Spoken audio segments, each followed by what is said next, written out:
A los 52 años, Zinedine Zidane decidió hacer algo que nadie esperaba.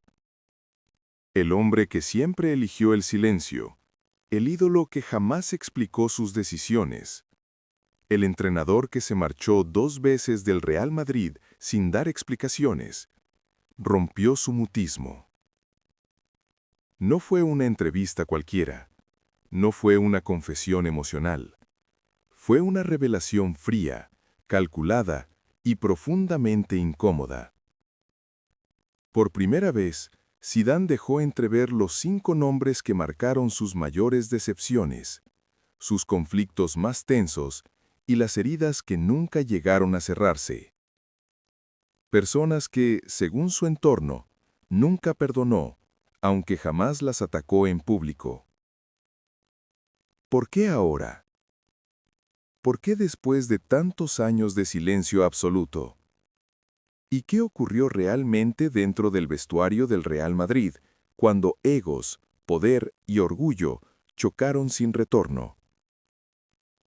Insiders cercanos aseguran que algunas de estas relaciones se rompieron para siempre. Otras, simplemente, quedaron enterradas bajo una calma que solo ocultaba resentimiento. Y así llegamos a la lista. 5 nombres. 5 historias. 5 conflictos que explican al verdadero Zidane. Comenzamos con el número 5. Número 5. Iker Casillas.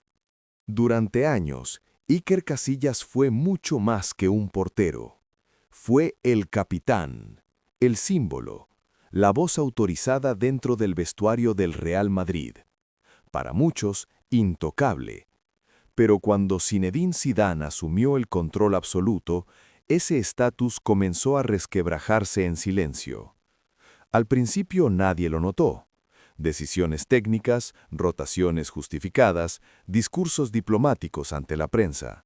Sin embargo, puertas adentro, la relación entre Zidane y Casillas se fue enfriando. Según personas del entorno del club, Zidane nunca se sintió cómodo con el peso político que Casillas todavía tenía en el vestuario. No era un problema de rendimiento, era una cuestión de autoridad. Testigos recuerdan reuniones tensas, miradas largas, silencios incómodos. Casillas seguía siendo respetado por el grupo, pero Zidane empezó a marcar distancias.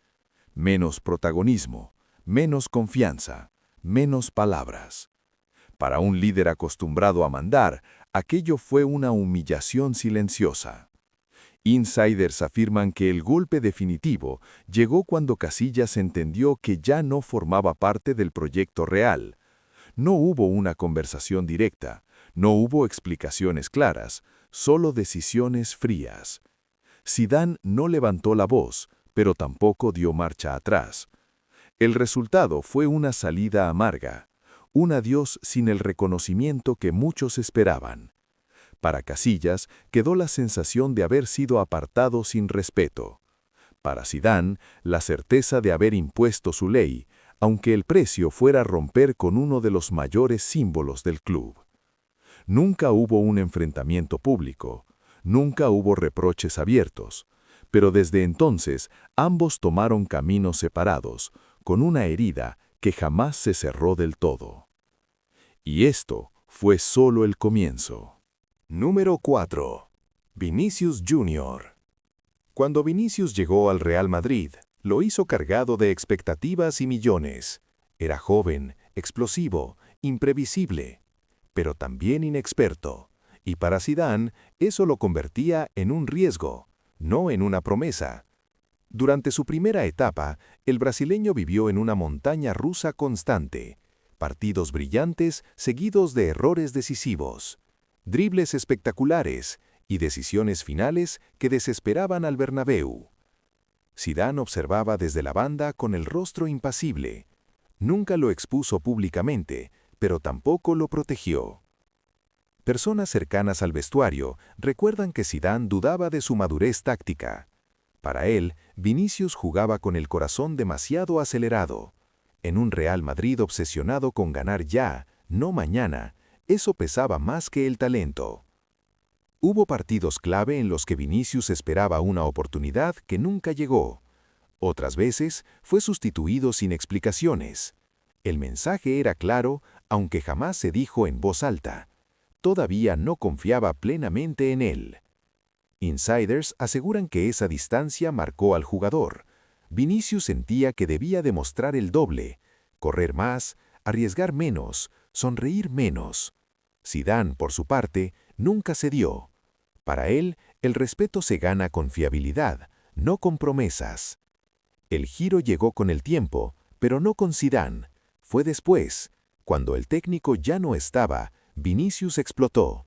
Y entonces muchos se hicieron la misma pregunta incómoda. ¿Habría sido diferente si Zidane hubiera confiado antes? Nunca hubo conflicto directo. Nunca hubo reproches públicos. Pero quedó la sensación de una oportunidad perdida, de una fe que nunca terminó de nacer. Y aún faltan nombres más pesados, mucho más peligrosos. Número 3. Gareth Bale. Gareth Bale fue decisivo. Golazos, finales, momentos que dieron títulos al Real Madrid.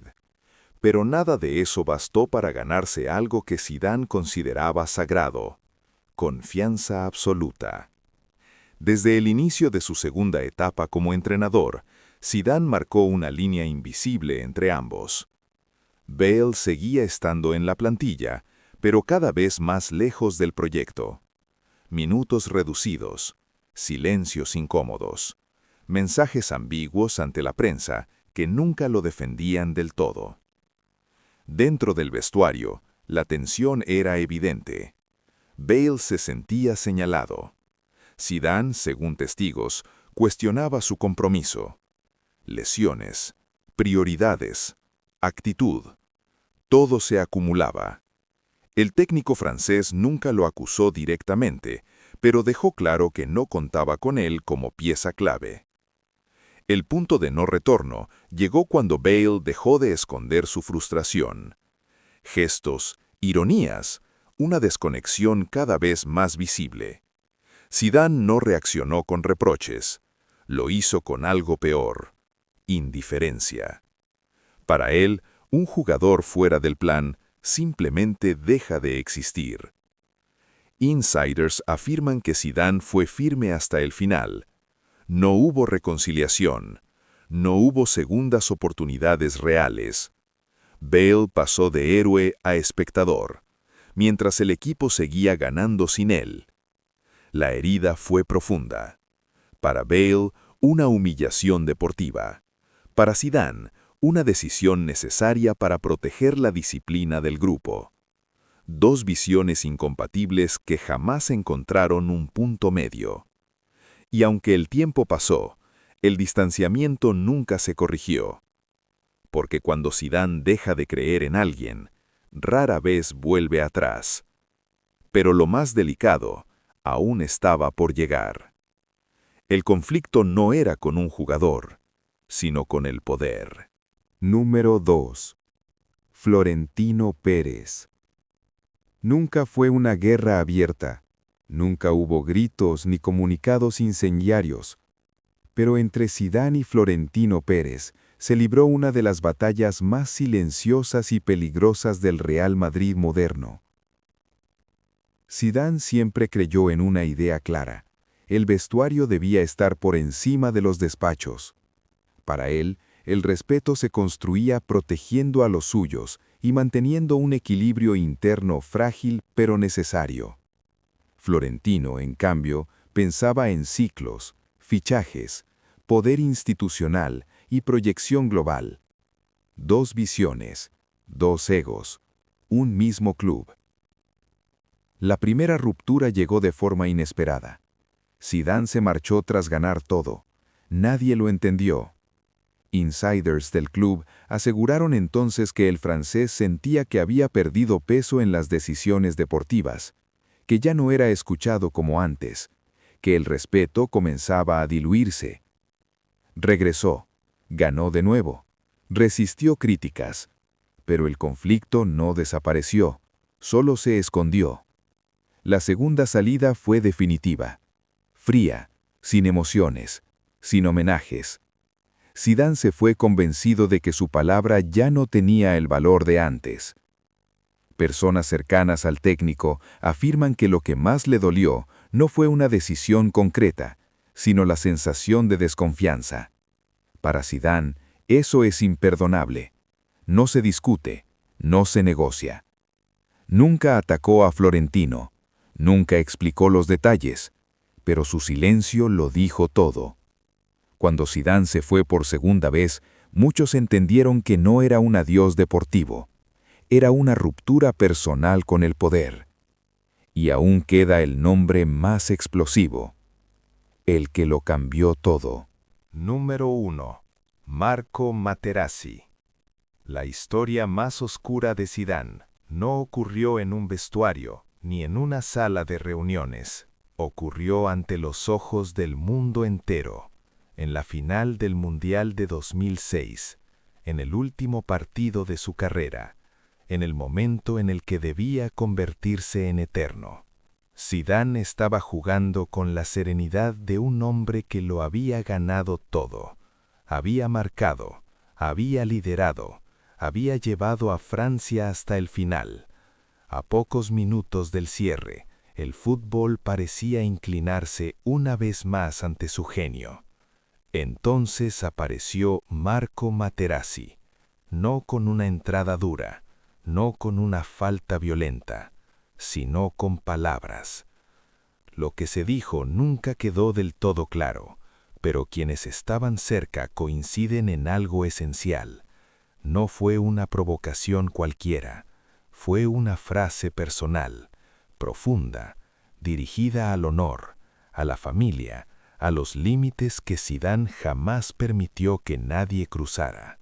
Durante unos segundos, Zidane caminó, pensó, dudó y decidió. Se giró lentamente, sin gritar, sin protestar, sin mirar al árbitro, y ejecutó el gesto que cambió para siempre la percepción pública de su leyenda. El cabezazo no fue un acto impulsivo, como muchos quisieron creer. Fue una respuesta, una línea trazada con violencia para dejar claro que hay cosas que no se negocian, ni siquiera en la final de un mundial, ni siquiera cuando todo está en juego. La tarjeta roja fue inmediata, el silencio del estadio absoluto. Francia perdió el título. Zidane abandonó el campo solo, caminando hacia el túnel, sin volver la cabeza. Esa imagen quedó grabada para siempre como el último plano de su carrera. Después vinieron los juicios, las condenas, las explicaciones ajenas. Materazzi habló, dio versiones, alimentó el debate. Zidane, en cambio, eligió el silencio. Nunca pidió perdón al provocador. Nunca relativizó lo ocurrido. Nunca intentó limpiar el gesto con excusas. Con el paso del tiempo, muchos entendieron que aquel instante reveló la verdadera naturaleza de Zidane. Un hombre capaz de perderlo todo antes que traicionarse a sí mismo. Un líder que aceptó el precio más alto por defender su código personal. Para Zidane, Materazzi no fue solo un rival. Fue el nombre que cerró una carrera de la forma más brutal posible. Años después, personas cercanas aseguran que Zidane jamás ordenó esta lista, pero sí la dejó clara con sus actos. No gritó nombres, no escribió memorias, simplemente cerró puertas, algunas para siempre. Lo sorprendente no es a quién señaló, sino cómo lo hizo, con decisiones, con ausencias, con despedidas frías, con una coherencia que pocos entendieron en su momento. Zidane no es un hombre de venganzas públicas, es un hombre de memoria larga. Hoy, lejos de los banquillos, Zidane sigue siendo una figura respetada y temida a la vez. Su legado no está solo en los títulos, sino en la manera en que protegió su código personal, incluso cuando el precio fue altísimo.